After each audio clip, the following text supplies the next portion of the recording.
Okay. Yeah, I'm sorry about that bit of a challenge that we experienced with the Facebook playing in the background and creating a noise. So it's been fixed now. So I'd like to welcome everyone once again to the 19th annual Nepal lecture. My name is Tejendra Pherali. I'm Associate Professor at UCL Institute of Education based here in London. I'm really standing for our colleague, Dr. Krishna Adhikari, who is also the chair of Britain-Nepal Academic Council. So he's busy and is involved in very important piece of research and is conducting fieldwork in Bazang.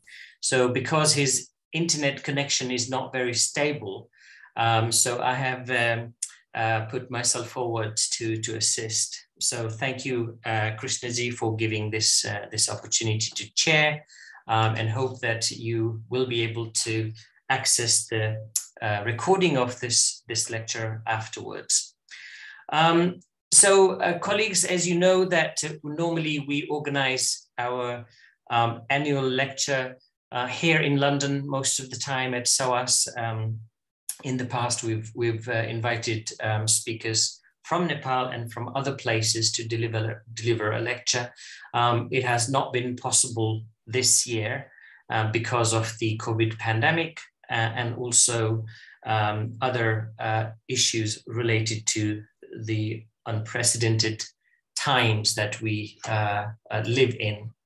However, we are very delighted to be able to welcome Professor Sushan Acharya, who is a Professor of Education at the Central Department of Education in Tribhuvan University, to deliver this year's annual lecture. And Professor Acharya's talk will focus on women indigenous learning and functional literacy in Nepal. As it's been advertised, I'm sure you've seen the full title of the talk. So just before I introduce the speaker for today, I just wanted to say that I think this is one of the very few annual lectures of BNAC, which particularly focuses on education and learning in Nepal, which is a particular interest of mine as well. And I know Professor Acharya's work for a very long period of time, and she's been involved in a number of research projects, but also a very important educationist, an influential educationist in Nepal, who's played a very key role in the process of developing educational frameworks, pursuing certain types of debates around education in the post 2015, and also in the formulation of the Education Act.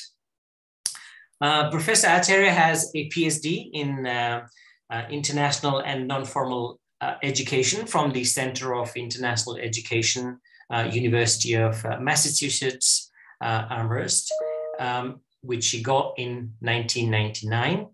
And her dissertation title focused on empowerment, literacy, and community organization, a case study of self-help women's group in rural Nepal.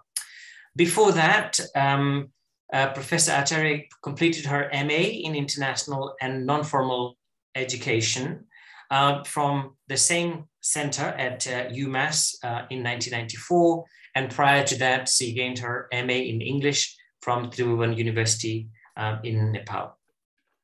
Currently, she is the Professor of Education at the Central Department of Education in TU, and a prominent female academic in Nepal. She has been conducting research studies and providing consultancy services in the education sector for more than 20 years. Formal education, non-formal education, qualitative research and evaluation, gender and social inclusion are her major professional areas of interest. She's currently leading a UKRI-funded research in 4 districts of Nepal on indigenous learning, family literacy, and health literacy in collaboration with University of East Anglia. She's published in various journals related to topics including gender, literacy, and social inclusion in education, including gender, jobs, and education prospects and realities in Nepal, published by UNESCO in Kathmandu in 2015. Professor Acharya's work challenging the dominant adult literacy approaches for their lack of understanding of indigenous intergenerational learning among adult women has been influential in informing the Nepal government's education and adult literacy policies and practices. She served twice as a member of the High-Level Education Commission in 2017 and 2018-19, and as a special invitee to the Non-Formal Education and Lifelong Learning thematic group formed for the purpose of preparing Education Sector Plan 2021-2031. She obtained a doctorate, as I said, in University of Amherst in Massachusetts in Amherst, and has received a number of awards as part of the work that she's done in her field. And so these include award, the fellowship from the American Association of University Women Education Foundation, and also from Peace Education Organization International Peace Fellowship or Peace Scholarship from 1995 to 1996. Professor Acharya will be presenting her talk for about 45 minutes to 50 minutes, as she's told me, and then we'll have plenty of time to have a Q&A and further discussion afterwards.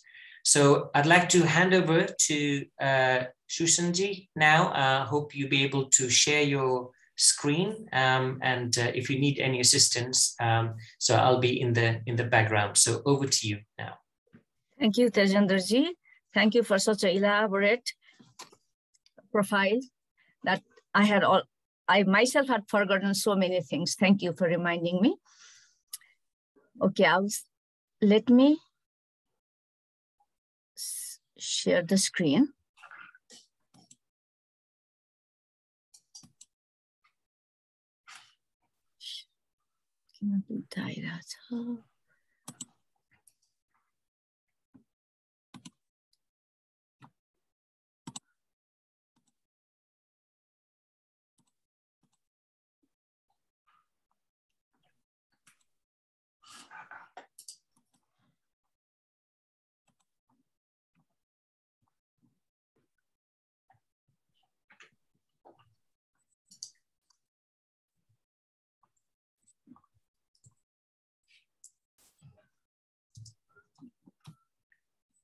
Share भएन जस्तो छ हैन मैले त्यो अघि दुईटा screen आएर गरेको अब भयो कट गरेको होइन रहेछ दुईटा screen now I'm okay let me share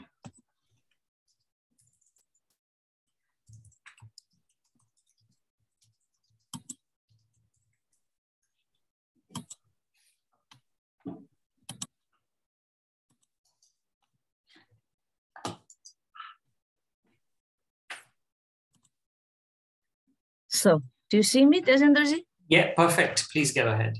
Okay, thank you. As Tejendra ji mentioned, I'm going to briefly actually talk about women, indigenous learning and literacy in Nepal. And before I get into the examples, the field findings, I would like to start briefly with the historical development of literacy in Nepal, how literacy, adult literacy, was initiated. It was initiated in 1956, formally initiated by the first 5-year development plan. And at that stage, the whole focus was how to improve the everyday activity of men and women I mean, their stereotypical traditional roles. So the focus was making them better function in everyday life. And since then, the adult literacy continued, and then women have always been the target. But the data shows, doesn't show significant increase in women's literacy rate. Although we are proud that the women's and girls' education profile, I mean, the data shows significant changes. The administrative data actually shows positive changes in all the formal sector, but at the same time, the household data doesn't show any significant changes in women's literacy. That's why the women became the primary target. And for another reason, which is, the women, for the reason that their perceived key roles as mothers, wives, also, they became the main target. I mean, the intention was guided by instrumental objective. That is, if women are made literate, children's health and nutrition will improve, children will go to school, and women can also contribute to family economy, etc., etc. So the idea was that it would have a stronger effect on society, family, to target women for literacy. However, there hasn't been satisfactory growth in quantitative terms. If we look at the situations since 2011 and 2001 population census, this 2004 is the monograph based on 2001 census. And from 2001, we can see a significant change till 2011 census. But in 2019, which is the data which is based on the labor force survey, we don't see much change. Actually, we see decline in women's literacy. So the policy focus on making adult women functionally literate continued on the assumption that they can become caretaker as well as more active citizen. So the literacy assumption was, even the current 15th plan, 1920 to 23-24, there are three major assumptions. The literacy will support to economic well-being, social transformation, and good governance and active citizenship. So the basic literacy programs and also the post-literacy programs, they include contents like how to make these women, mostly women, economically active and teach them some entrepreneurial skills, and also teach them gender equality, women's rights, empowerment, etc. And then the good governance and active citizenship, like teaching them democratic norms, values, sociocultural awareness, etc. And now the digital literacy.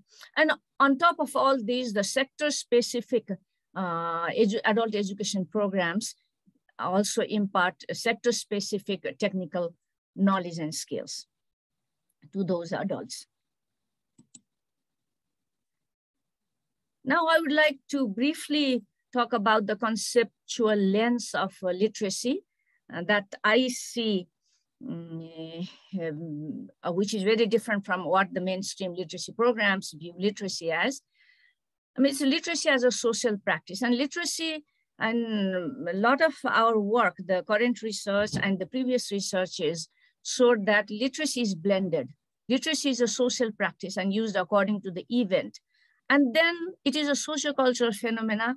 Therefore, it is more sociocultural phenomena, more than mental or technical phenomena. And this suggests that to understand actually people's literacy, women's literacy, we need to actually explore sociocultural historical context and their actions, interactions, and what they value. So all of these are completely away from how the macro level literacy programs or policies view. And then another literacy concept that I recently came across, and I really found it very interesting and relevant, is literacy in art. literacy and literate practice is evident in the arts. I mean, a group of academics in Australia and the indigenous practitioners came up with this notion, and I felt that we can relate this concept with Nepali context. I mean, it is important to rethink and re-theorize literacy, teaching and learning in a place like Nepal, where orality, artifacts, and other intangible heritage tell us a lot and have been crucial in transferring knowledge and skills to next generations. Here, I'm not equating knowledge with literacy. I'm viewing literacy as a communicative tool. So we have examples where Nepali women express their ideas and feelings through symbols, and I will discuss about it with example that I have been observing for years later in this presentation. And here is a picture that I took the picture from the website, but this is a temple that I visited in one of my researches. It's a Buddhist temple in Kathmandu Valley, and this is one particular hall where there's an idol of Buddha, and the people, adult women and men and women are reading, they're reciting the prayer books, and some are making some wicks to lit in front of the idol, and some are reading the prayer books. And these are all hidden literacies. This is a literacy, it's an example of literacy as sociocultural practice, and multiple literacies and hidden literacy. Now, I will present some examples of women's life world where literacy and teaching learning are embedded. But before that, I would like to explain what I mean by indigenous. By indigenous, actually, what I mean is indigenous, the term indigenous and traditional are interchangeably used in this presentation, and the policy documents also use those two interchangeably, and this both means ancestral and long living local practices.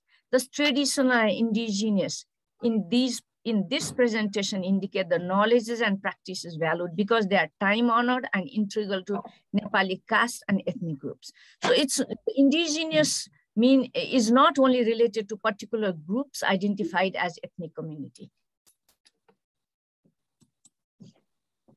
And research that I'm drawing upon and which inspired me, inspired my this presentation.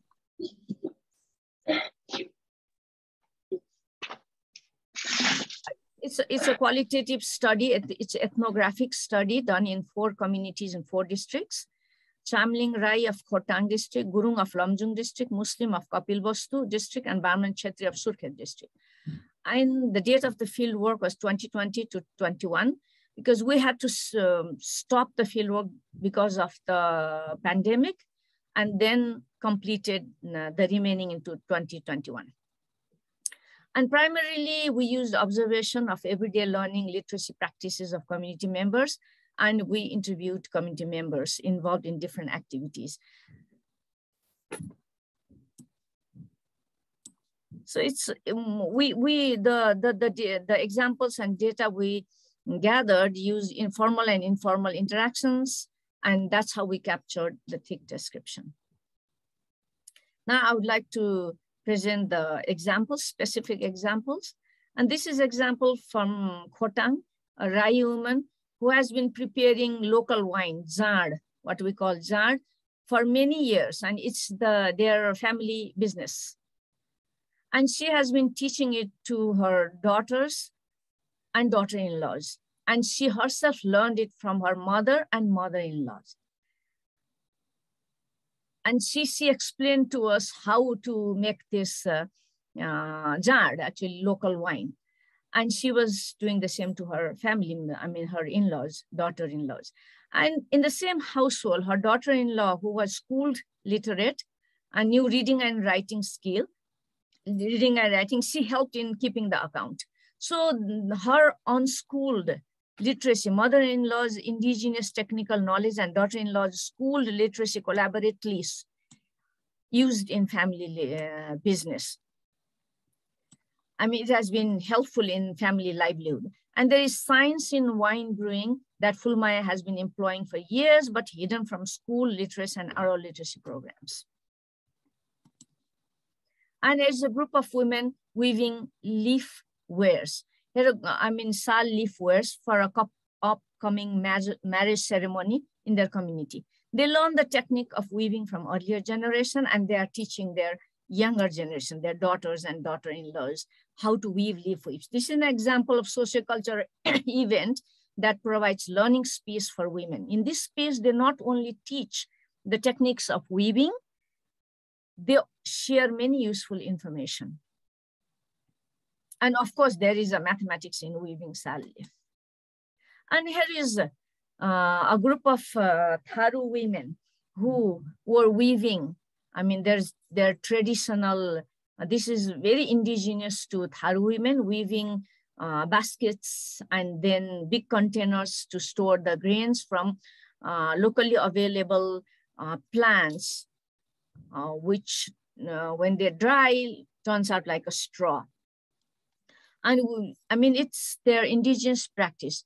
And actually Tharu is an ethnic group from southern belt of Nepal. And the technical knowledge and skills have been passed on by mothers to daughters for time unknown. They made as many as possible before marriage to take to their married home. But now school education are not, the daughters who are in school, in formal school, they are not learning these skills. Partly because the school education is very much detached from the traditional learning. And regarding the transfer of their skills to the next generation, the women told that their daughters try to learn, but they don't get time. School education and learning indigenous skills was viewed as either or situation by these women. So they didn't get to go to school, so they learned. And now their daughters get to school, so it's okay. They don't learn, which shouldn't be and that way. And weaving for sustainable livelihood, is there a possibility? And we visited local, Gurung village. And here, a Gurung, 14, 15, okay. And here also,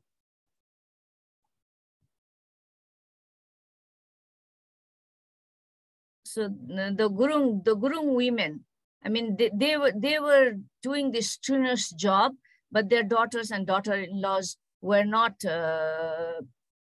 learning these skills because it was very strenuous and then time-consuming. And they were in formal schools, and also they didn't get time to learn these skills.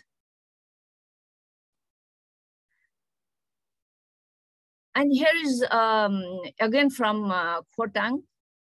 It's Chamling Rai community developed, published genealogy. They call it genealogy, but they had the rituals, traditions, etc., all included in this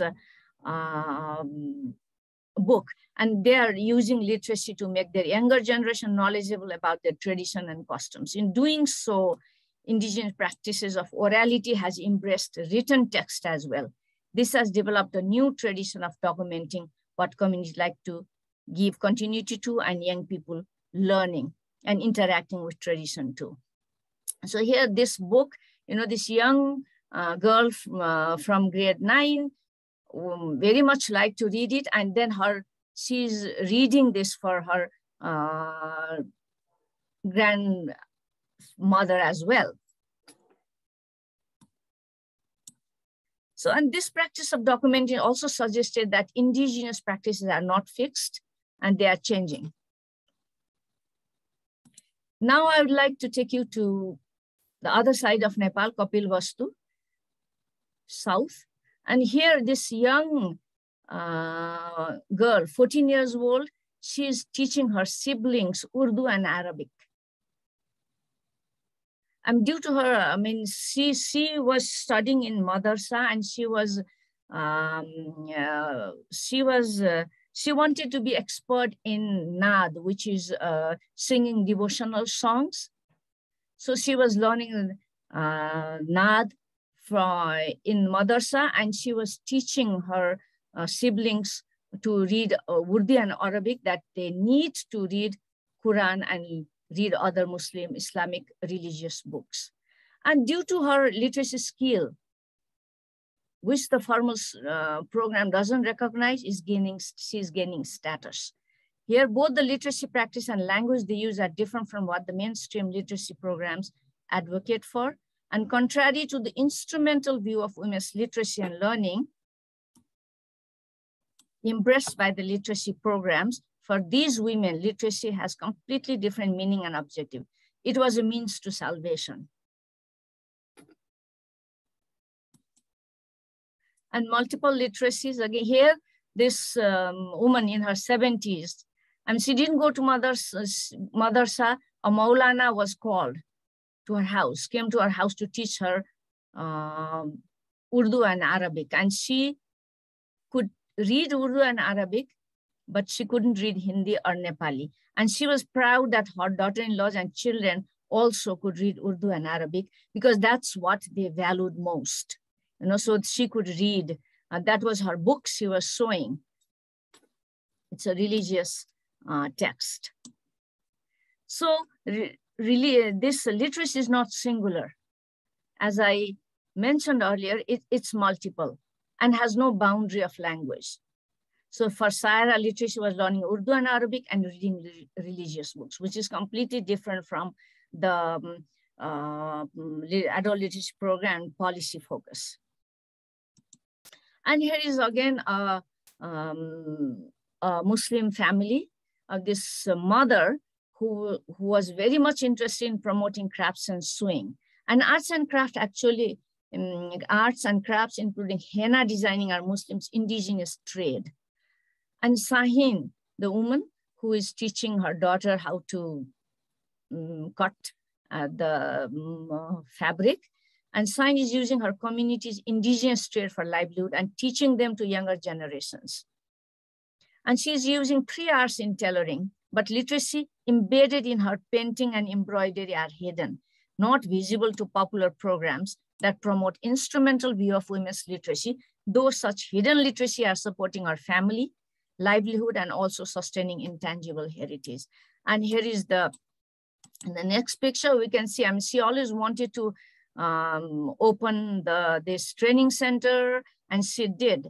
She opened the training center and she was teaching her other women this painting and embroidery and also tailoring. And then Sahin not only materialized her dream, but also used literacy and language as circumstances demanded.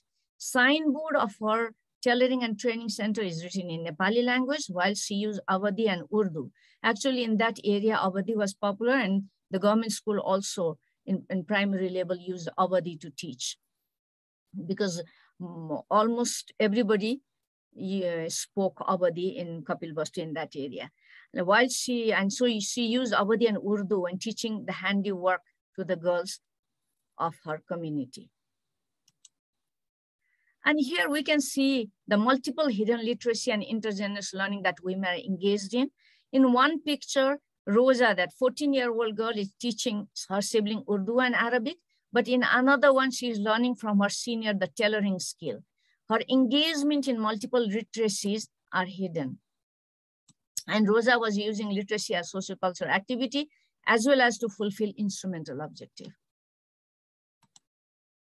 And in every Muslim household that we visited, women had several handicrafts that they produced. Most of them were done before marriage. I mean, they made as many as possible and filled a whole box, a trunk, to be carried to their in-laws' house at the time of the marriage. And it was particularly done so because that way their in-laws knew that they knew the traditional indigenous skills. So this particular this embroidery was done by student in madrasa, and in madrasa they were taught these kind of skills. And if those who didn't attend madrasa, they learned from older senior members of the household, and if not, from community members. So, but these kind of, this indigenous knowledge and the skills the Muslim have, in our knowledge, we didn't, we didn't see any of the literacy programs building on this kind of their expertise for their livelihood and, or further literacy. And but after marriage, they tend to completely stop handicrafts, and most of them attributed to their increased household responsibility after marriage. So, but I feel that since none of the skill development programs or the literacy programs really acknowledge and recognize these skills, they feel that their skills are insignificant, and it's all for to show the skills to their in-laws. So it stopped right there. And I also explored the women entering the indigenous spaces where only men entered. So it's like indigenous practice and literacy crossing the gendered space, which means women are also increasingly stepping into traditional indigenous practices considered to be men's only. This has led to crossing the gender border through with indigenous practice and literacy. And women, and one of such example is Musaira. It's a poetic symposium which is exclusively men's forum in Muslim community. And women are stepping in and then reciting the poems, their own composition, in front of a large audience, along with the women in the same platform. And another such example is shamanism. Actually, shamanism is, the shamanism that I am referring to here is something that they learned. And some of such, so many women we have who acquired the divine power through, they say, through some spiritual force or something. But this particular shamanism is what I am referring here is something they learned from their seniors. And it used to be only male's job, but now female are also entering these practices and occupation. And both of these included literacy. And here's the picture that I extracted from website where Indo-Nepal joint Musaira, where women were also reciting in the same platform. And here are some pictures of female shamans. I mean, this first picture, this woman is, a patient, and then female shamans, women are treating her, doing some rituals, healing rituals. And the second picture is of some shamans, women shamans performing a cultural program. Now I'd like to show some examples of situating, women in the literacy and arts, and how this is reflected in some examples in Nepal, like situating women's literacy and learning within art. So our fieldwork showed that the domain of literacy and learning is broad. So is how women engage in teaching and learning. And it is integrated to their practices, religious, cultural, or livelihood practices. And women are thus active agents of knowledge creation and transfer, irrespective of their caste or ethnicity. In one of the literature I came across, like Parazuli 2009, he found that a Dalit, so-called lower caste women, were teaching occupational skill-related technology to younger generations in the family. And that their occupational skills is indigenous to this particular caste.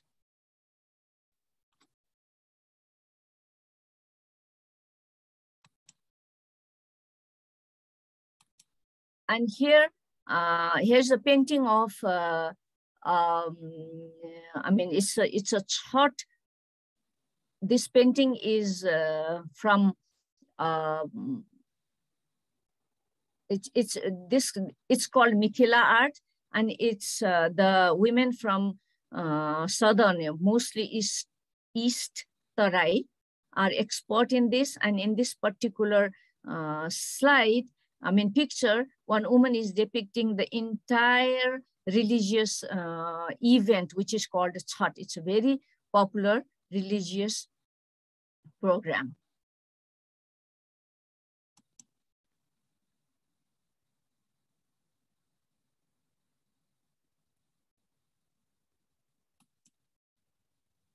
Now I'd like to briefly talk about the hidden literacy that I mentioned earlier. And this hidden literacy is ignored phenomena. Here I would like to see hidden literacy from two angles. First, people's reading and writing practices that are not counted, as I showed you earlier, that in that temple, Buddhist temple, and the Muslim women's, they were reading the text, and they are all hidden. That is social cultural practice of literacy. And second, literacy in art, which is mostly practiced by women as a powerful tool to communicate, but also not acknowledged by education domain.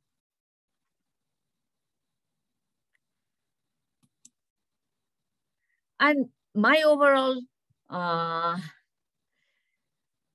observation is that the fieldwork and other supporting evidence challenged us as to whether to stick with the conventional definition and understanding or seek for context-based understanding of literacy and learning. And I also observe that women possess rich knowledge and skills, which they have been using and passing for ages, and selving them, but selving what they already know by women's empowerment programs is actually disempowering. And hidden literacies challenge the popular notion of literacy, which often takes support of school or formal education or text-based literacy as the literacy.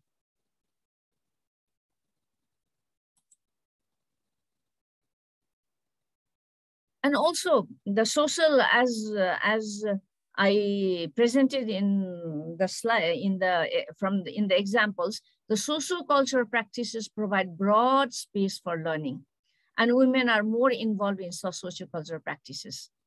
And some of such social cultural practices involve reading and writing, that is school literacy, but some don't. And often activities and interactions women are involved in may not involve literacy in conventional sense or school sense. Such women are largely considered illiterate. They are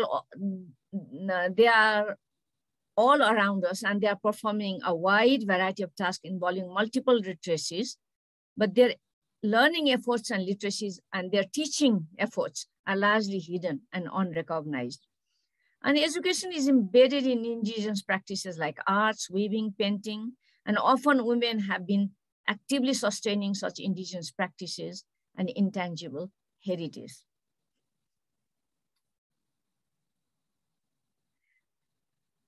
So after learning and observing all this, then what we should be doing? It's important that indigenous knowledge, skill, and practice are used as tools to women's economic empowerment and social empowerment. As I said earlier, just selving what they already know and starting from new without connecting means actually it's very disempowering.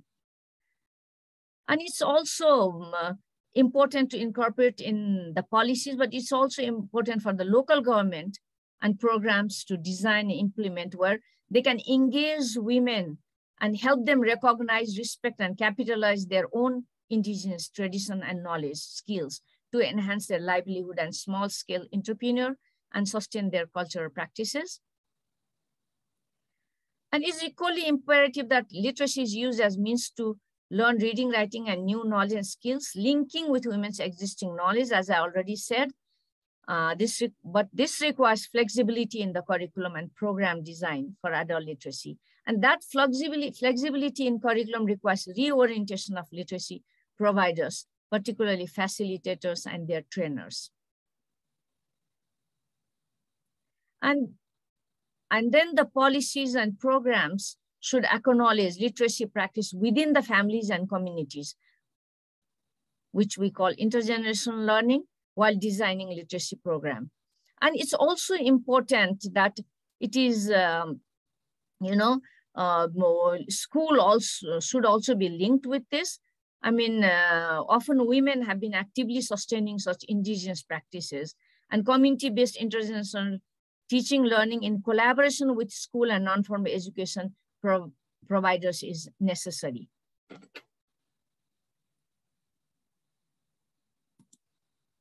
Now I'd like to end my slide with this beautiful painting by Sahin in a pillowcase. Tejendra ji? Thank you. Yeah, thank you very much, Sushan ji.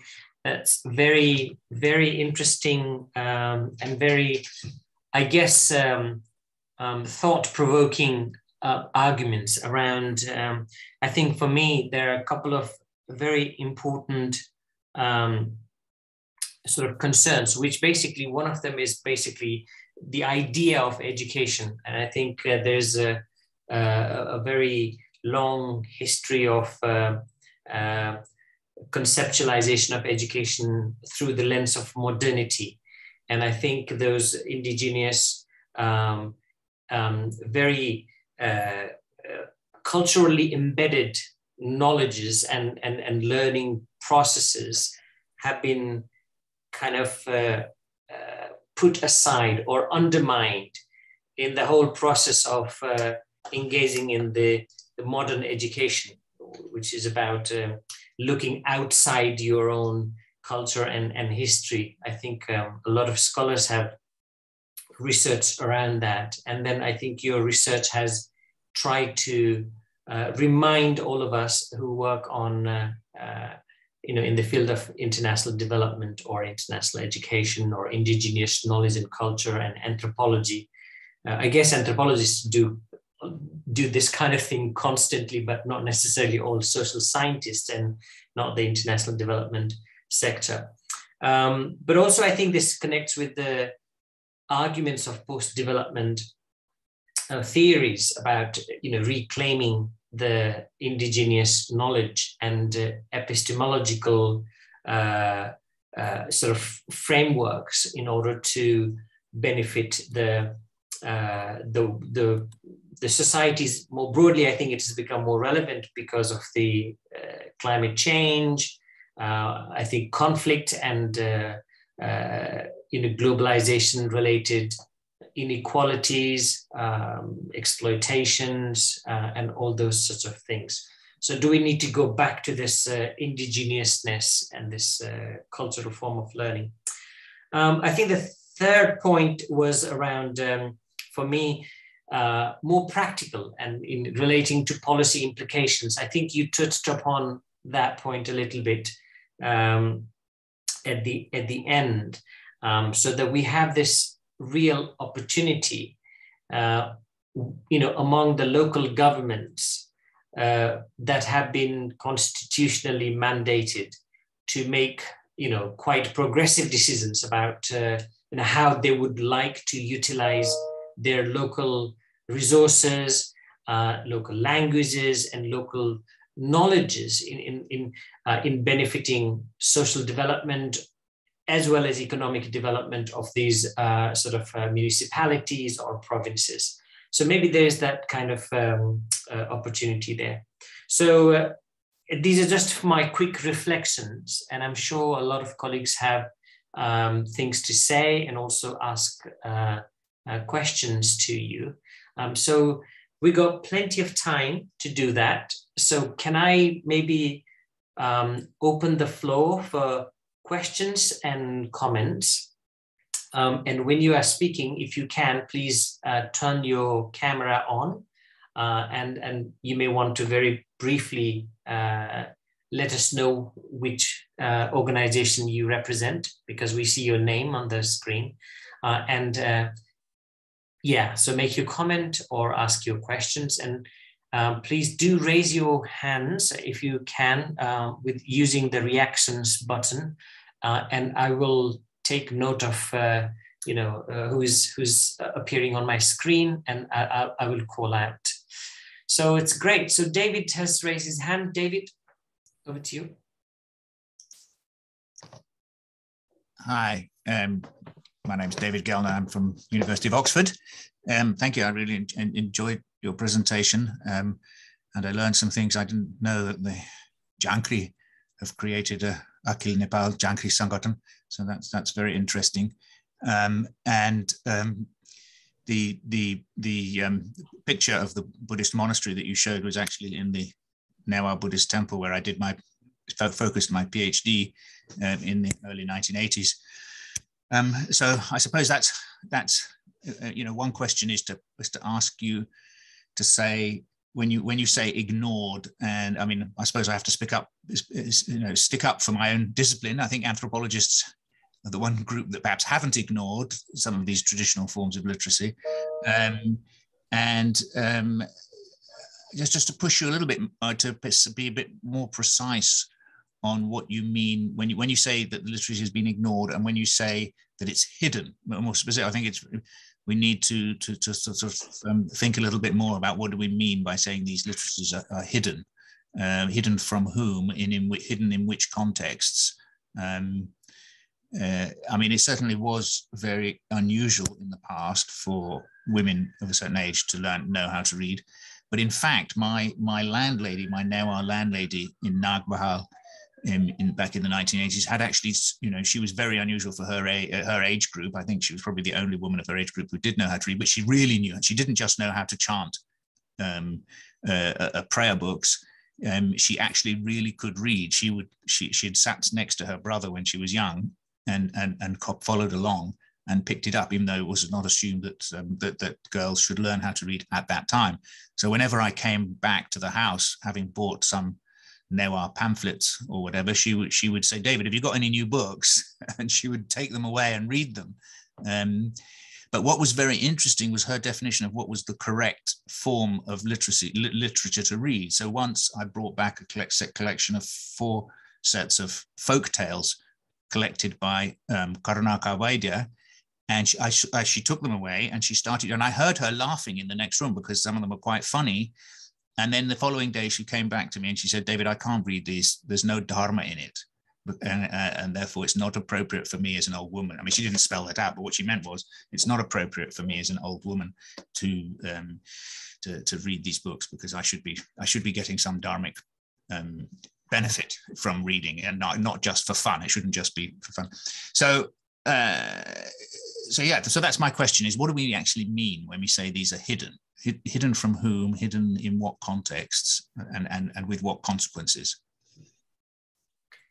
Should I respond, Tejendra? Yes, please. I think that these are Thank you, David. Yeah, you are right. From anthropological perspective, yeah, you go and research on this kind of things. But from educational perspective, we design these nice programs as if all women are illiterate. They don't know how to read.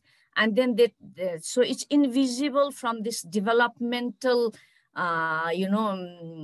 literacy programs and women's empowerment programs, which they totally disregard what they already know. And they bring on this primers that they design about deforestation, women's rights, gender equality, etc., etc. And then what that makes women totally stupid, because that's not their domain. So what we're trying to say as educationists is the linkage, acknowledging what they already know. So in that sense, I'm saying it's ignored. And hidden is the same. It's linked with that. It's totally hidden, invisible from the mainstream education. And in your example also, perhaps if she was now, and if she was in the same situation, her children are school, or her children's grandchildren's schools would totally ignore or treat her as, uneducated, ignorant. It's because she's not fit in that institution. what that institution calls education and literacy. That's what I meant. Yeah, thank you. So maybe we can come back to it if you've got anything, David, later on. But I think that was very useful to hear. Thank you, Sushanji. Can I turn to Shu Liang, please? Yes. Hello, everyone. I'm a student from the Institute of Education at University College London, and I would like to thank Professor Sushan Acharya for the very great presentation. I've learned a lot from it. And I would like to ask you a question about how does the patriarchy influence the women's opportunity of empowerment by literacy in Nepal? I mean, what is the influence of their husbands on their opportunity to literacy? Exactly, it's a very big question, actually, you know. Yeah. Yes. And Nepal is so diverse, and I can't talk across the board, you know, blanketly. It depends, but yes, generally it is patriarchal, and there's a lot of influence on what their wives or daughters should do or do not do. And if you noticed in one of the examples from Muslim community, as we know, it's quite closed community, but that particular Sahin, I mean, her husband was so supportive, so she was able to open that training center, and then we were allowed to go in and take picture and talk to her. So it depends, but generally, yes, it has a lot of influence, and they still, men decide how much women should study or what they should do, but it's changing. Yeah, thank you. I just wanted to kind of build on that a little bit before I go to the next participant. You pointed out that some Muslim women were taking part in the Musayara kind of events alongside men. Yes. So what has enabled that kind of change of women's, even within the indigenous framework of living and practicing, that shift seems to have happened. So it's not necessarily because of women going to government schools and getting qualifications and coming back and participating. That change is happening gradually within the indigenous framework. So what is the explanation for that? What has happened for that change? I mean, I have not closely observed or researched, but my educated guess is that, as we always say, that it's not women's, job only, it's men's also. So the men who were involved there were changing. That's what I would like to say. And accepting the literate women who were talented to enter in their space. Okay, thank you. We need to. We need more research around that. Yeah. Thank you. Yeah. Okay, so can I turn to Will, please? Will. Hi, yes, I'm Will Lloyd. I'm a student at Durham, PhD student. I was very interested in the practices of weaving and painting and embroidering and things that you pointed to, and these all hidden literacies. And I was wondering if you had any thoughts on how those traditional practices could contribute, as well as contributing to the continuation of cultural traditions, sustaining those traditions, and also enhancing livelihood through small-scale entrepreneurial activities, whether they also could have a role in critiquing the social order and encouraging social change. So it connects a little bit to what Tejendra was just saying about how social change happens, and whether those practices can be part of shedding a critical light on the society. Thank you. I would like to start with the example. You know, the painting that I showed, that I presented, the painting of depicting religious event, you know, that what we call Mithila art. I mean, in Eastern Tarai, in Southern Belt, because they are organized. Those women are organized, and some organization and even local organization are organized. Those women brought together, and that used to be their wall painting. Mithila art is a wall painting that women did for centuries, and now people, some development organization organize them, and they are doing that for livelihood. They are using that for the indigenous purposes also, and also for the livelihood. But the same thing is not happening in embroidery at the Muslim community in southern part. So they just stack it. So it's changing in one part and it's not changing in another. That's why I mentioned hidden, because the women's literacy while we were in the field, and Anna is here, Anna and I were in the field, and we observed one training program organized by sponsored by international organization, and these Muslim women were brought there and they were taught completely different things, and some wanted to open this cosmetic shop, and Anna and I walked through the bazaar, and in less than 1 kilometer stretch there were like 16, 20, 17 cosmetic shops. But these women were prompted to do that because it was fascinating.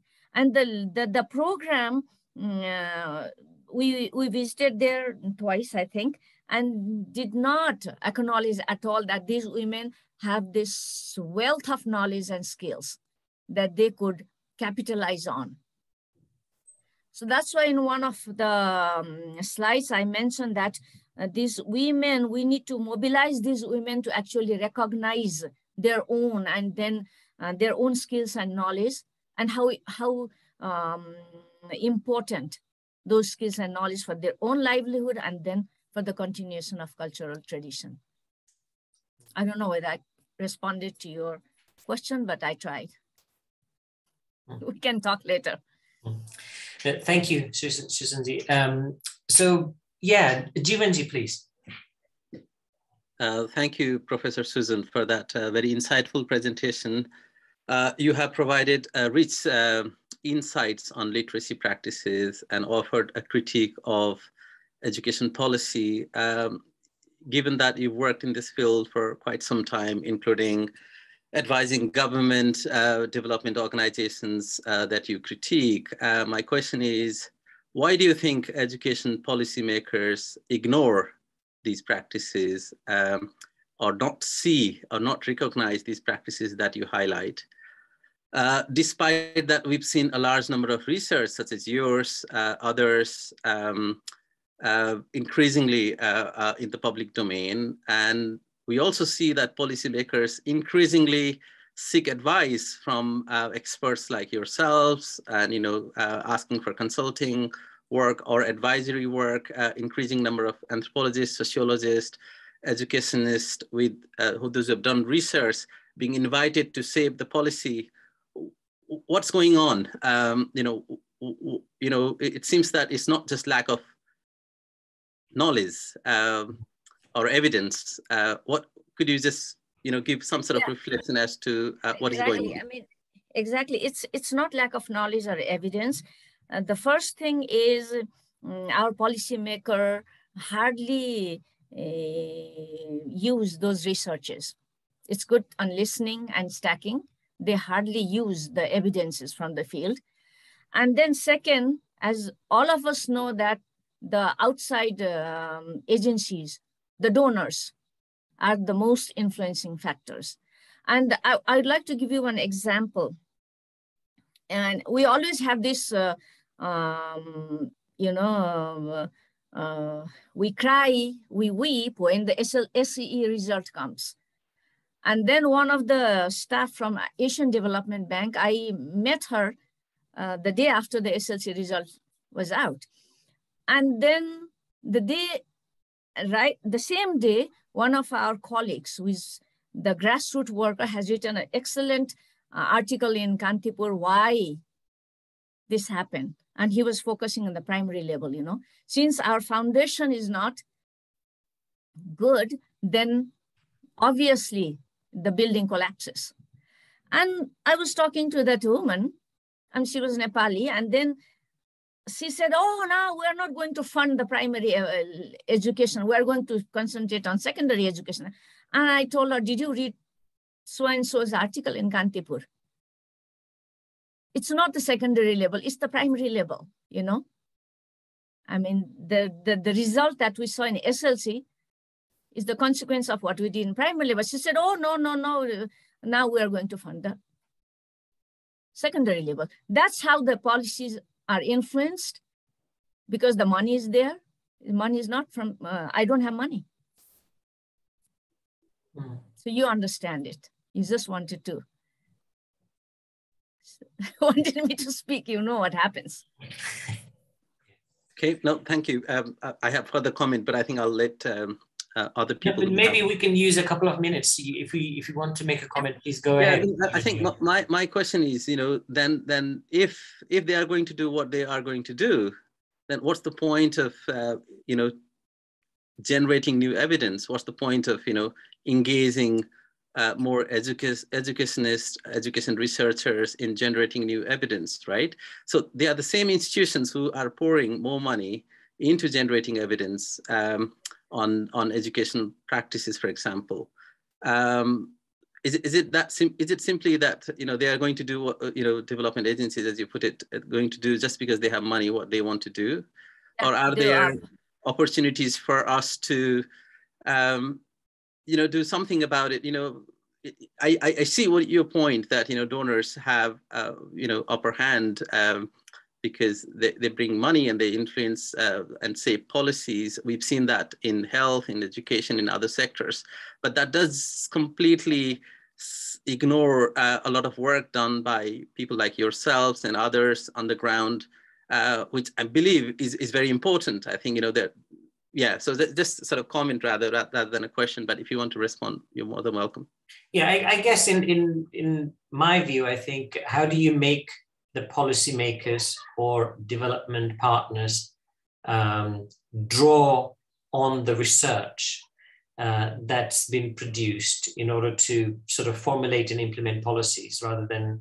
Often funded by them, you know, so I think... Yes, often funded by them. Is, you know, yeah.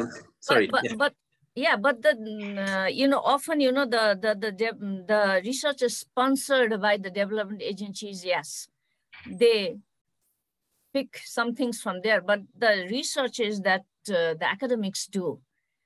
We are not bound by the development agencies' agenda, so they just ignore that. Mm-hmm. But why? You asked why. We shouldn't stop screaming. We should continue talking. If we don't, then who will? Yeah.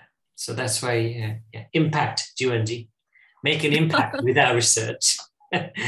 All right. So, okay, Suruchis, please. Thank you. Namaste, Sushan ma'am. Really insightful presentation. Really appreciate it. Fascinating discussion on the sociology of policy making on the side, which is always interesting. I was struck with your title itself on, you know, we didn't get to study, so we learned to weave. And there are actually a few comments in the chat, most notably by, I think, Phoenix around this as well. My question was around, why is this framing in sort of contestation in this way with what appears to be a hierarchy that privileges schooling or institutional learning already? So it feels like, you know, if the quote is coming from people from indigenous communities, and if they're saying that we didn't get to study, so we learned to weave, does that then mean that this has been internalized within that community as well? Is this kind of related to a search for acknowledgement by the community itself? because it doesn't seem like they're then saying that we have these indigenous practices that we want valued and appreciated in the same way. It makes it seem like because we're not getting what is mainstream and which is what we want anyway, we are now relegated to seeking indigenous knowledge as an alternative. And I think that distinction becomes important because just as an example, there's a lot of work in Mexico by somebody called Gustavo Esteva on what it means to actually institutionally recognize indigenous knowledge itself. So not kind of as a replacement or as a second prize, but valuing it within the system so that it doesn't get unacknowledged. So I'm just curious to hear a little bit from you on this. Yeah, that's the problem. You know, we always acknowledge this Western modern education, and for many years. So, and then those who could pass that Western education did good in job and everything. So that's what the indigenous people saw. And that's why it's either or situation, they thought. But on the other side, the government and then the indigenous people, the leaders of the indigenous community also, they are showcasing, you know, they actually want their conserve their identity and, you know, give continuation to their identity and then culture. But at the same time, there's this government side who are always showcasing rather than using that knowledge and skill. And there's one of that institution is school, formal school, which totally detached students, children from their practices, indigenous practices. And then they started learning English, which is viewed as a quality and higher level, I mean, education. So this detachment made made them think that it's either way, and we haven't been able to, you know, capitalize in their knowledge and skills. But at the same time, you know, this Mithila art, you know, the highly educated women are running Mithila art centers now. You know that. So we could do that in other cases also. Yeah, sure. Okay. Thank you. Hope that's okay. So it's just so we just take a couple of other questions. I know Sarah and Jing are in the line, but there are some questions in the chat. As Surajit also mentioned, I don't know whether colleagues want to ask their questions, or they want me to read. Phoenix Kennedy, Kenny, would you like me to read your question, or you would like to ask your question yourself? Hi, I can come on really quickly. Yeah, thanks for noticing it. I was just interested in kind of the label of illiterate and the classification of illiteracy on so many, you know, documents. You know, that's a really common fact that globally, regionally is kind of touted. And I was just wondering if you use that word with your participants ever, if you discuss that word, you know, maybe there's a Nepali word, or if they know the word illiterate in English. And yeah, kind of as the last person who spoke said, is that something that they internalize and consider, yes, I am illiterate, or is it something that they don't really connect with, and do they see the value in their own literacies? Thank you. Yeah, if they do not know how to read and write, yes, they are called illiterate. And I was just using others that terminology, not mine. You know, and as you said, we can find on documents where they say illiterate, and they have internalized many who can't read and write. Mostly in Nepali, they consider themselves as illiterate, and we have word in Nepali as well. Which is not asikshit, right? It's Nirakshar. Nirakshar, yeah, is illiterate, yeah. So I think the question here is whether being illiterate and uneducated are used or understood as sort of replaceable concepts. I think this question is really interesting and important, that the women that you worked with and you interviewed, do they consider themselves as probably illiterate, but uneducated or unskilled, or whatever that sort of category of not so well recognized personality is understood in Nepal? How do they see themselves is the question, isn't it? Yeah. So how they saw themselves is uneducated, not illiterate, because they were reading. Most of them were reading, and those who couldn't read, and they could read little bit, they said, "Oh well, yeah, little bit, not so much. No, we're not educated. We didn't study." Yeah, that's how they started. So I think the main point here is that there's a lack of pride in the indigenous skills that actually provides them livelihood in many ways.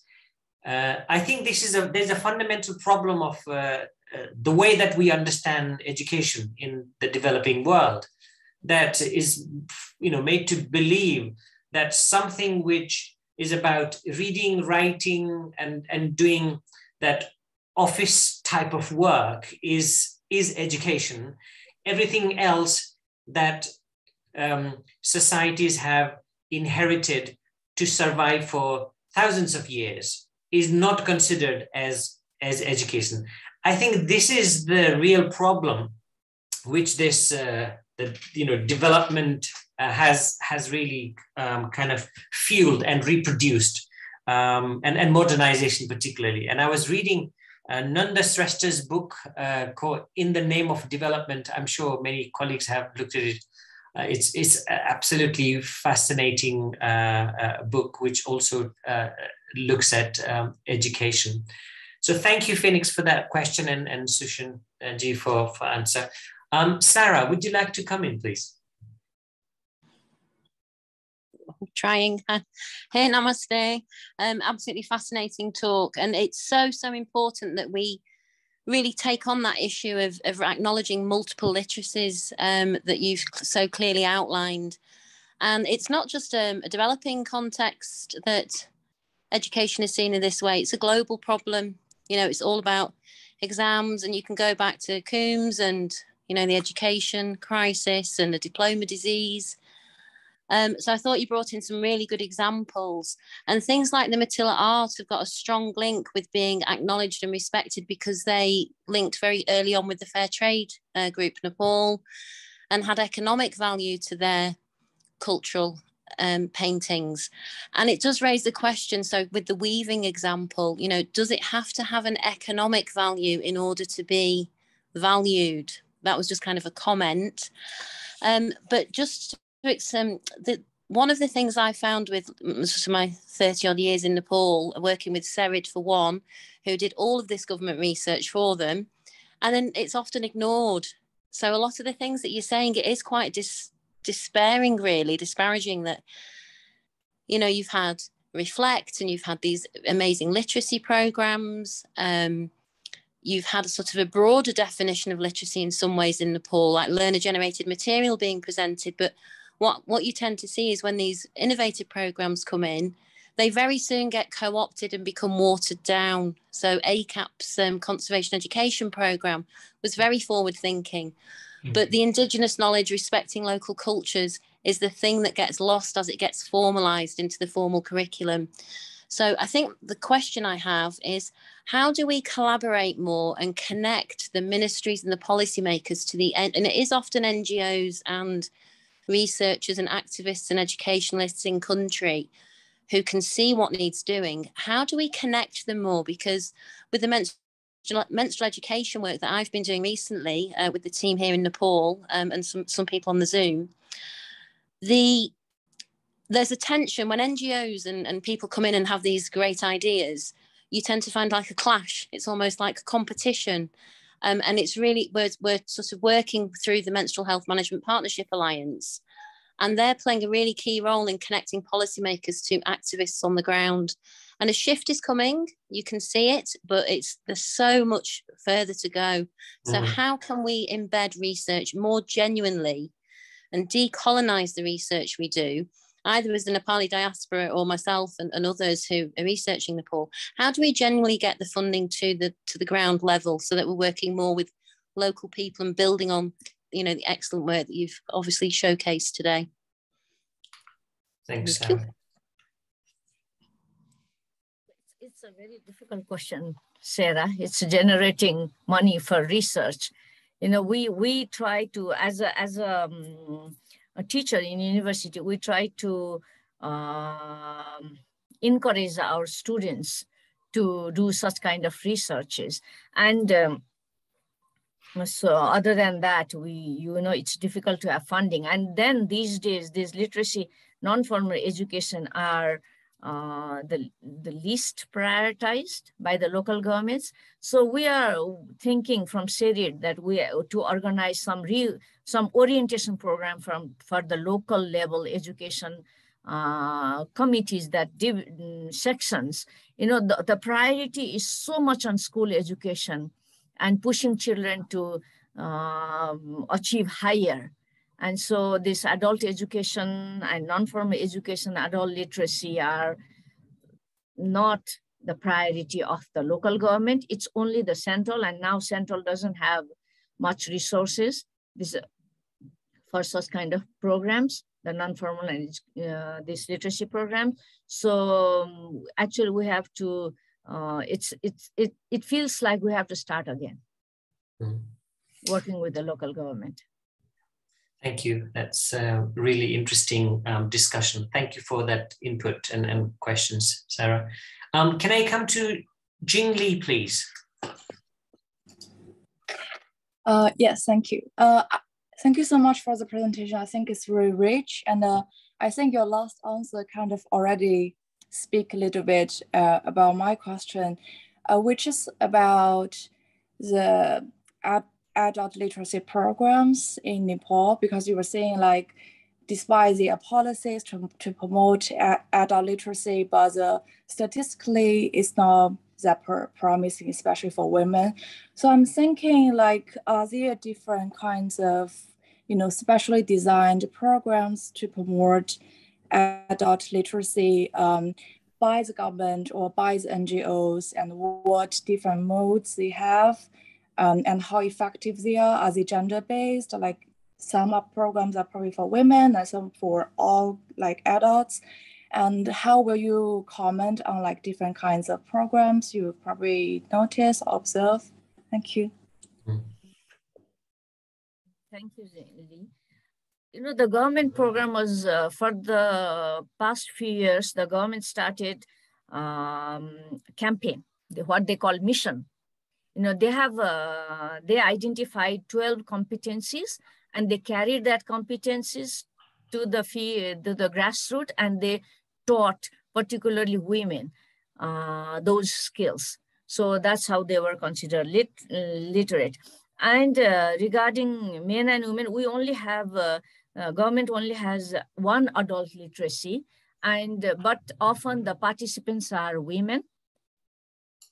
But I also have heard, men tend to feel ashamed to say that they are illiterate. That's what happened.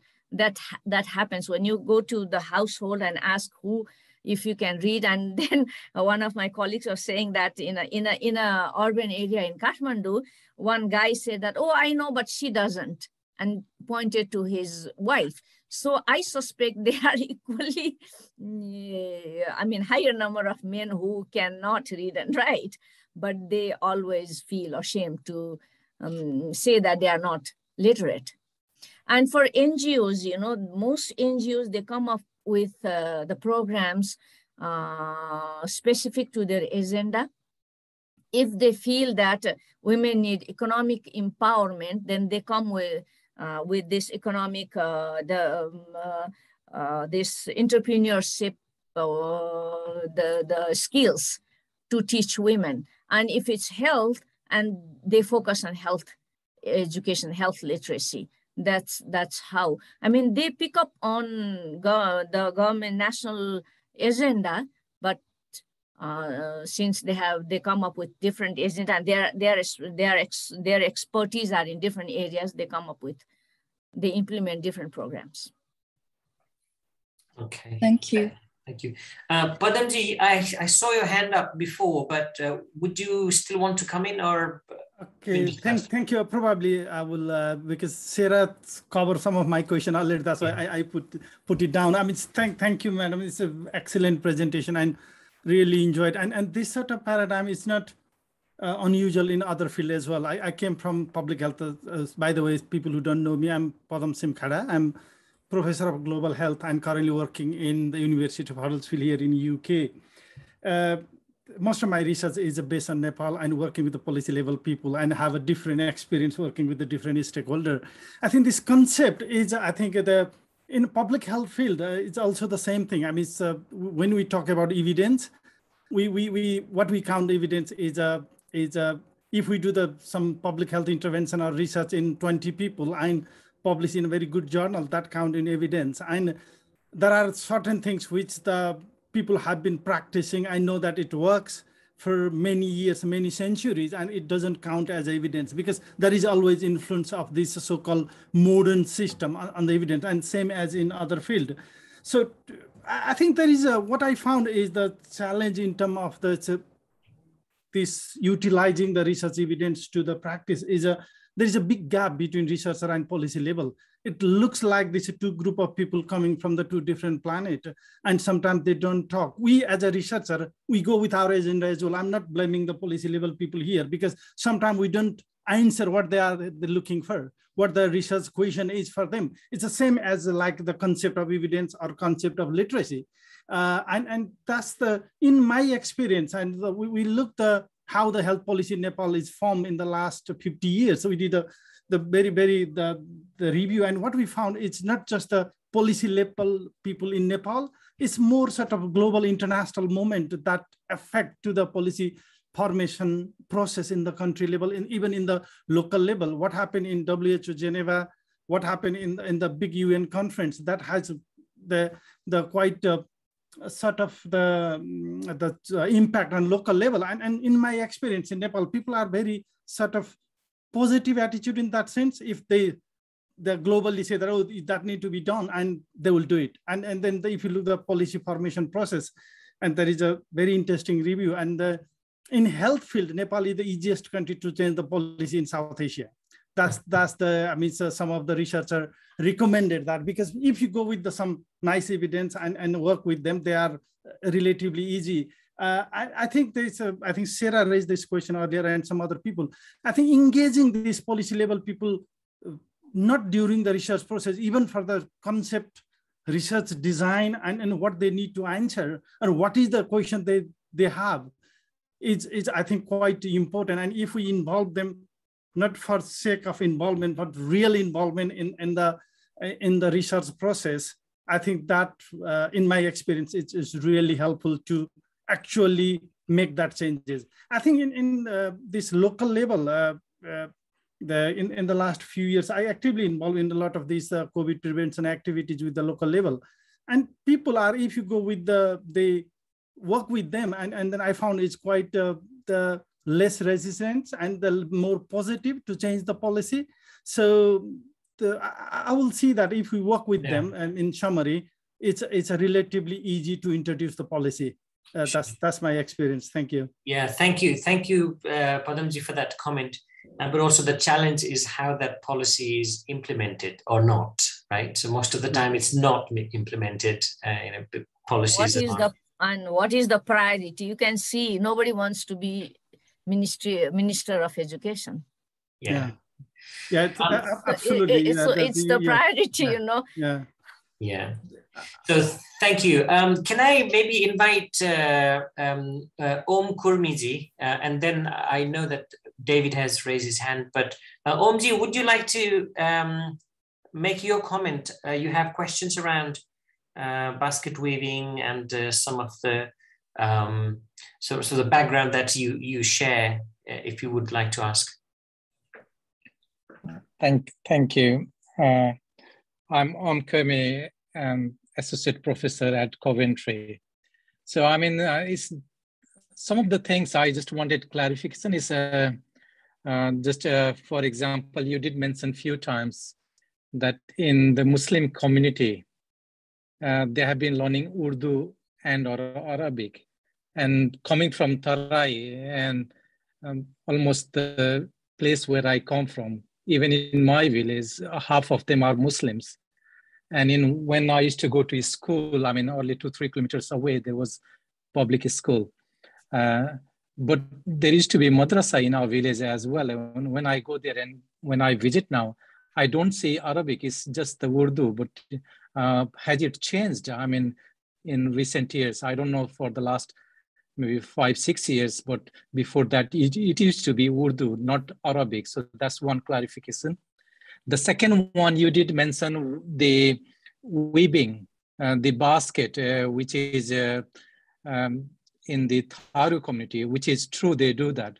But I mean, I'm over 40 years and I've seen that before me, I was born, as well as I can tell you with 100% certainty, that has been done in the Tarai. It's not only in the Tharu, it's other communities in Madhes living there. So this has been a practice for at least 5, 6, 7, I mean, decades. My mother, who died, I mean, around 80, she knows her mother used to do that as well. So just a clarification, just for those people who come from outside of it, even in Nepal, I mean, from other hilly regions, they might not know that this is only for this certain group, but this has been going for at least a century or something in the other communities as well. So just a clarification whether when you said that. So okay, thank you, Omji. Sushan, would you like to respond to that? Yeah, because I was referring to Kapil Vastu, where we did research, and definitely our Arabic is Muslims' important language, and they many of them learn Arabic because most of the Islamic scriptures are written in Arabic. And so they want to read that. So in that particular community where we went, even in Madrasa, they were teaching Arabic and Urdu. And then Abadi was the local language that also they were learning and using in local school. So Urdu is Muslims, one of the, like a religious language.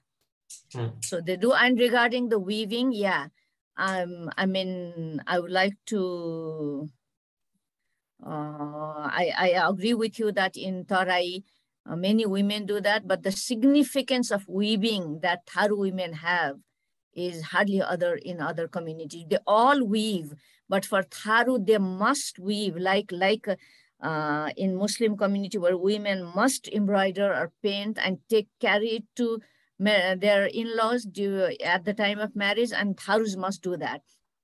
And they told me that they had to weave big containers for grains to take it to their in-laws' house with marriage. So I know the Tharu women, I mean, other women from Tarai also do that, but our research was with Tharu women, and Tharu has special significance of weaving those things. Yeah, I mean, sorry, just can I come for 30 seconds on that one?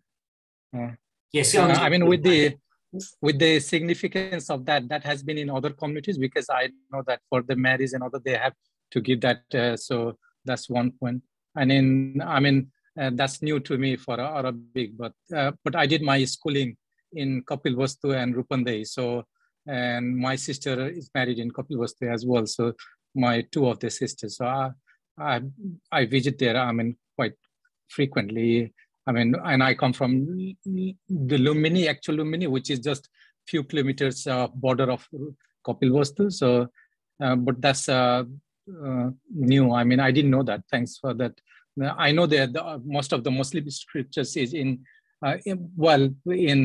you can say in Arab, that's what they say. That's, but in many other part, whether in India and others, this Urdu is or Pakistan. I mean, That's in Kapil Bus too. When you go next, you can. I don't remember the place, but there's. Well, I'm going next week, so I'll find out. So I'm going next week. Big residential school for girls and boys separate. Huge residential school. We visited that, and the Indian teachers and Indian students come there, and they teach this Arabic, Urdu, and all religious texts. And in Dumara, I think also there's in madrasa they teach.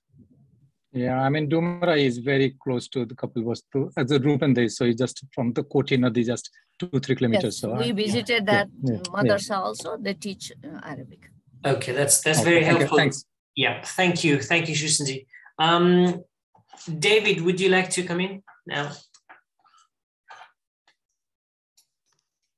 Yeah, thank you. It's really interesting discussion, and I'm so glad that we're allowed plenty of time for discussion. I mean, there's a little bit, I feel it's a little kind of naivety about some of the discussion. You know, why has government not paid attention? Why is, people so obsessed with Western education? I mean, we know why they're obsessed with Western education. I don't think, of all the people on this call who are lucky enough to have a job, I don't think not one of them, Professor Acharya did not get her job at TU because of her basket weaving skills, and let's face it, you look at the field of indigenous languages, and you look at all the activists who are campaigning for the promotion and preservation of indigenous languages, and then you ask them, where are your children going to school? You will find actually they're going to English language boarding schools. So the world is as it is, and the rewards are so great for Western education compared to any other kind. So we shouldn't be, it's a bit naive to expect things to change. But let me put it in the form of a question. Is it the case? Could it be the case that actually having a policy, trying to construct a policy encouraging indigenous education is itself a kind of quixotic and impossible, almost self-contradictory activity? Let me sort of back up and explain.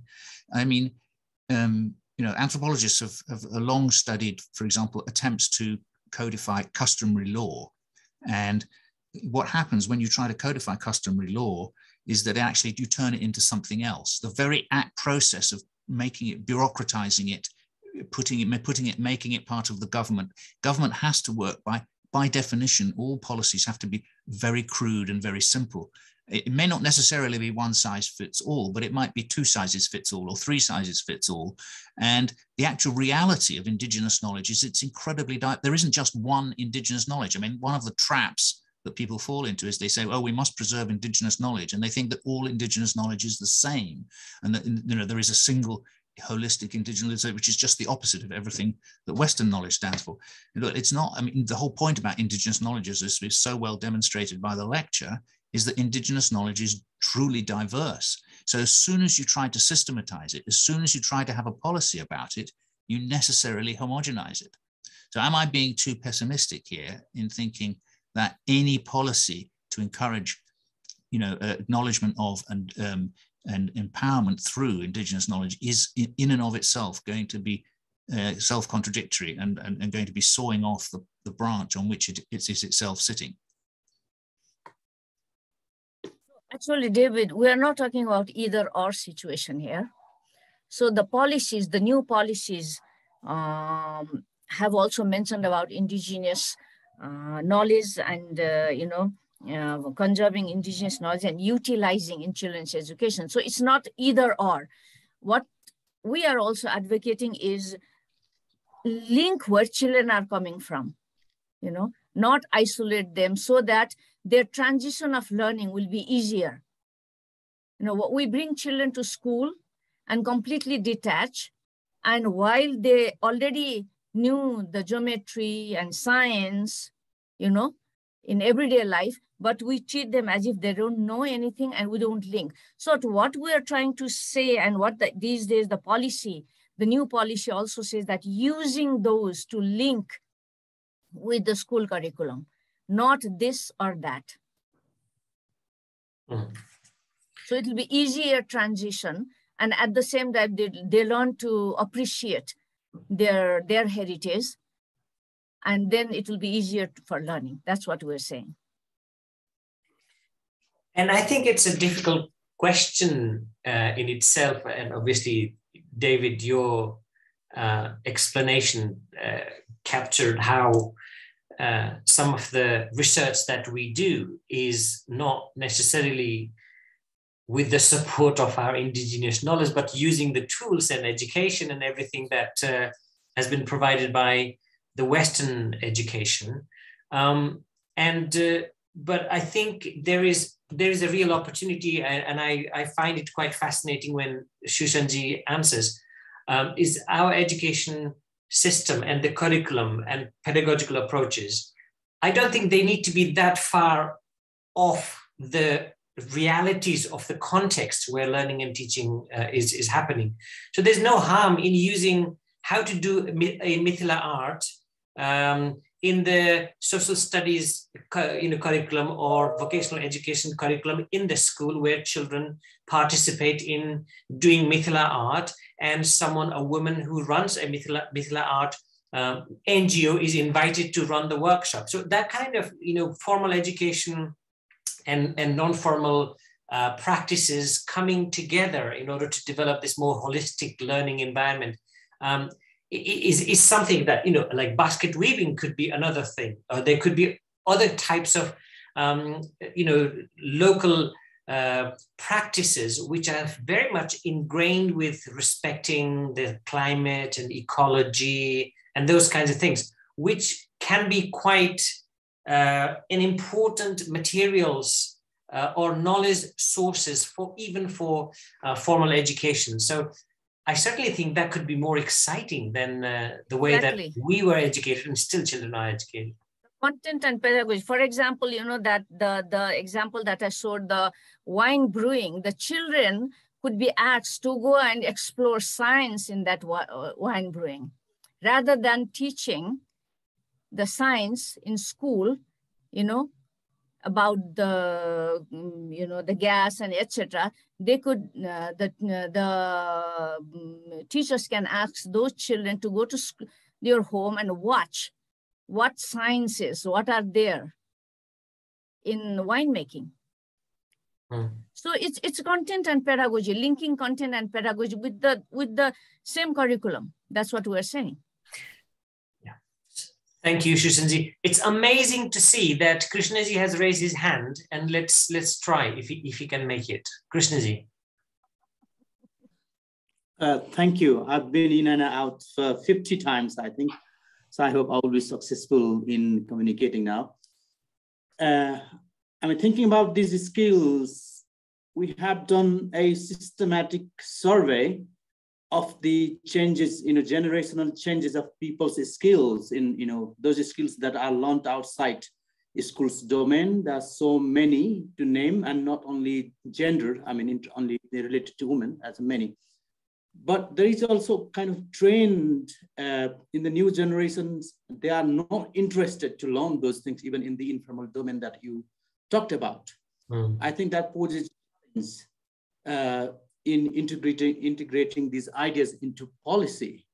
For example, plowing itself, and many, there's a number of long lists we can draw depending upon, where you have done your research, because these skills vary according to their context and the people. So I think there is a challenge, even in teaching in informal setting, the new generations are no longer interested. Maybe that's also the product of the modern education. And the neoliberal education, whatever you call it. Do you have any comment on it? Thank you. I think I communicated successfully. Thank you. Maybe somebody has already asked it. I'm sorry.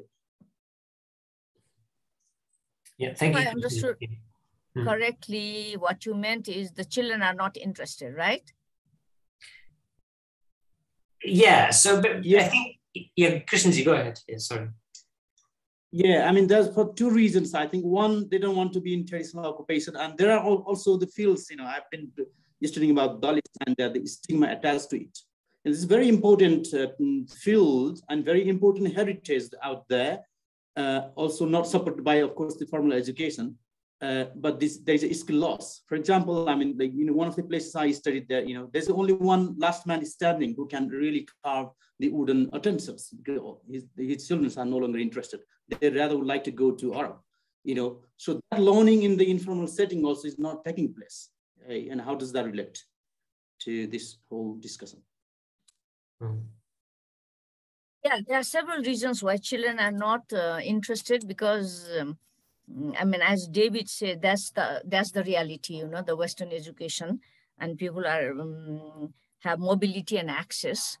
And another main reason is, as I said, the schools are so detached, and they could teach science, mathematics, and social science, I mean, around their community, in their community. So they are not doing it. So the children are not recognizing the importance of, or the significance of, what their parents or ancestors were doing. And talking about Dalits, I mean, for Dalit, it's a very different case, because it's the social stigma attached to that. And it's very sad, the Srestha tailoring gets such a high name and its business is flourishing, but the very skilled Dalit tailor, he's nowhere.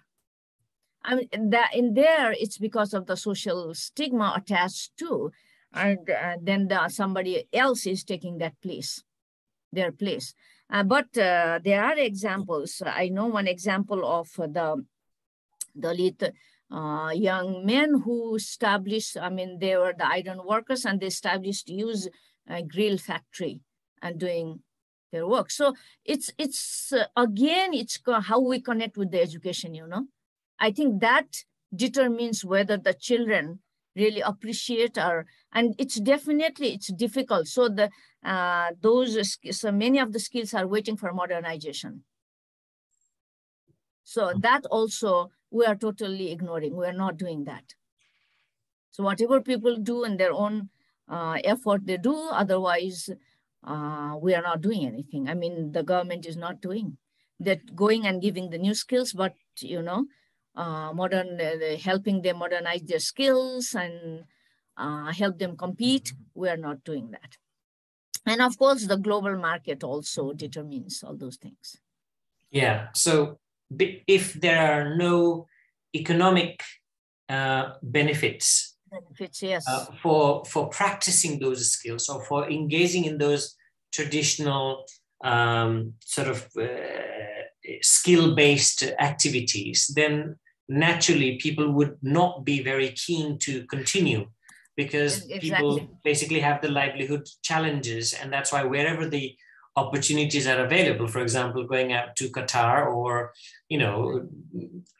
for young people particularly, is much easier to sort out the livelihood challenges than to struggle with the traditional weaving and painting, which might not necessarily bring resources. So, but then the question, I think there's a risk is also there, that if the government actually makes a policy to really preserve those practices only through education, without having a meaningful links with the economic benefits that it provides, then that can still fail, and that couldn't necessarily happen. And that's why I think one of the things that we've seen is the failure of public schools, government schools, and English being one of the attractive sort of factors for parents to educate children, because it just gives a sense of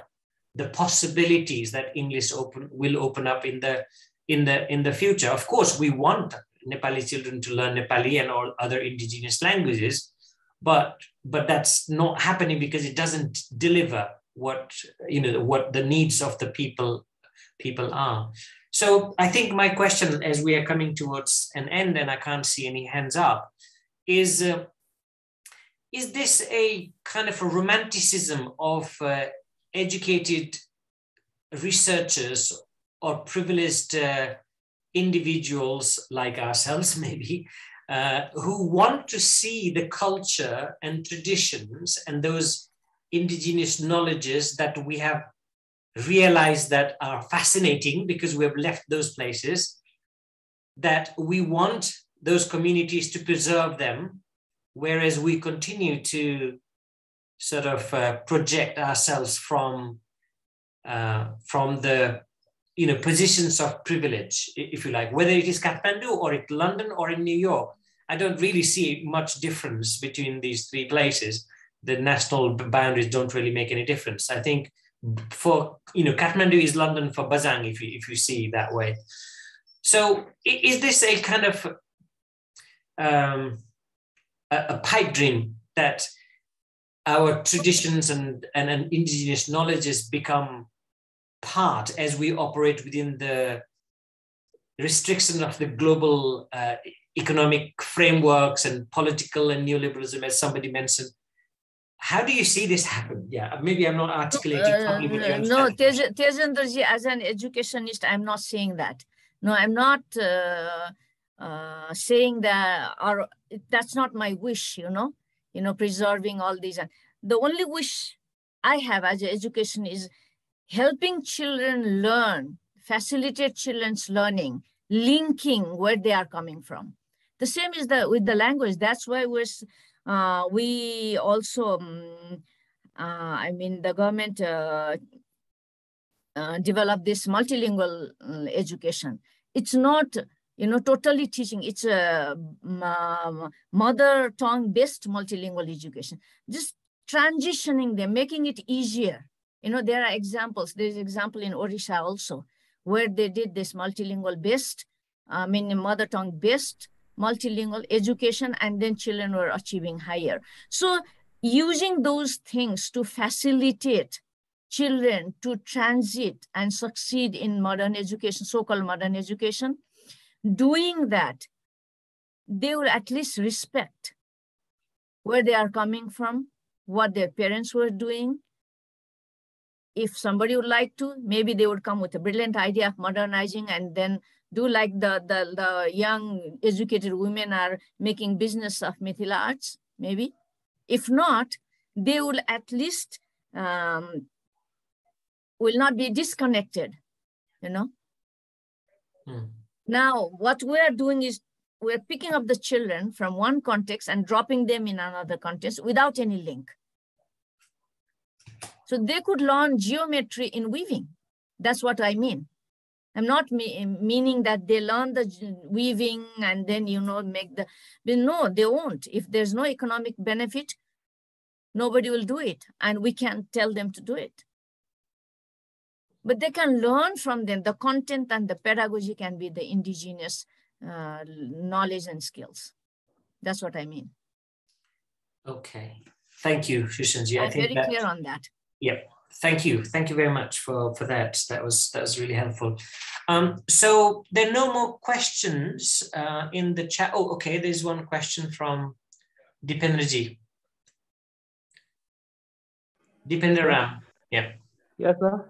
So there are more in number of female than a male in our country, as well as in educational institution.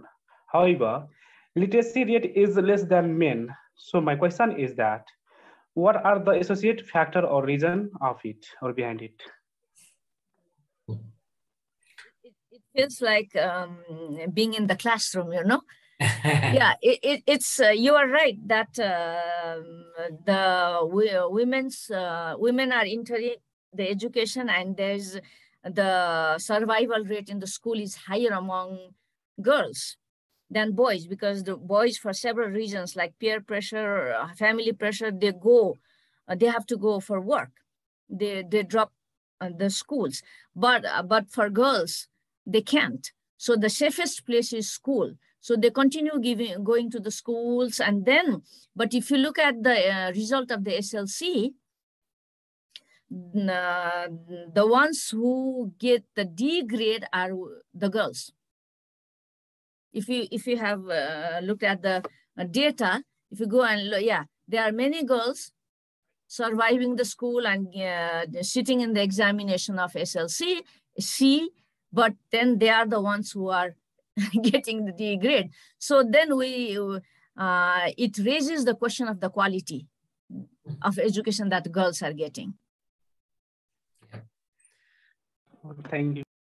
Okay, so right, so we got 5 minutes, and Krishnaji, I saw you and you were able to connect well. Can I try if you can still say final words before we wrap up? Maybe Krishnaji is not. Oh, he's here, yeah. I might not survive here, even though those go that far. I'm using my data. I mean, I made efforts coming to this district headquarters from where I was living. There was the mobile data connection was better there if there was network. But anyway, I mean, this has been excellent, and thank you for running Tejendra. I need to thank you. I owe you so much on this one. I mean, we had a large number of people in the audience, and it's an excellent discussions. I'm really pleased to have the chair of the BNAC, and I would like.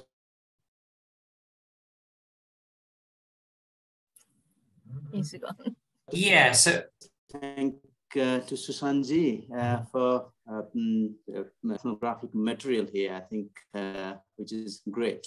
I don't have much to say. Thank you, everyone. Sorry, can you hear me? Vaguely. Maybe I've lost. Remotely. Yes. Carry on.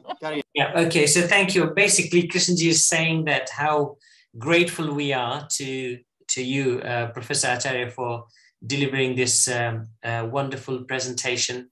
And I think the discussion has been quite rich, and there are a lot of insights, coming from your research that even though many of us work in various fields, can actually draw upon. And I think BNAC is particularly special in the sense that we have the opportunity to engage in multidisciplinary scholarly debates. I think in many conferences we go to, they're very disciplinary, if you like. And being a BNAC event, and we've got colleagues working in various disciplines, and it's really good to see different perspectives and then try to engage in a meaningful dialogue. And your presentation today has definitely, made us quite excited about the work that we do in our own disciplines and in our projects, and we're most grateful. And thank you so much, everyone, for staying until the end and contributing to the chat, and also asking questions and making comments about various aspects of the talk. And it's been wonderful. In normal times, we would have gone out to a nice restaurant near Sawas and enjoyed the evening. But unfortunately, we're not able to do that tonight, Sushanji. Hopefully, when we are back in Nepal, we would be able to, treat you. I can see David, trying to come in. Is that right, David? No, I'm just going to applaud, that's all. Yes, I was going to do that exactly. So I wanted to ask everyone to give a round of applause for Professor Acharya and for this wonderful presentation. And thank you. Thank you, Tejendra ji and Krishna ji and David, for bringing me in this forum. Yeah, I really enjoyed it. Thank you. Thank you very much. And we'll see everybody soon again, hopefully in person, when things become hopefully safer in the days to come. See you soon, Krishna ji, I hope. Yes, of course, in Kathmandu, hopefully, Krishna ji, when he returns to Kathmandu. Thank you, and bye-bye, everybody. Yes, namaste. Yes. Bye. Thank you.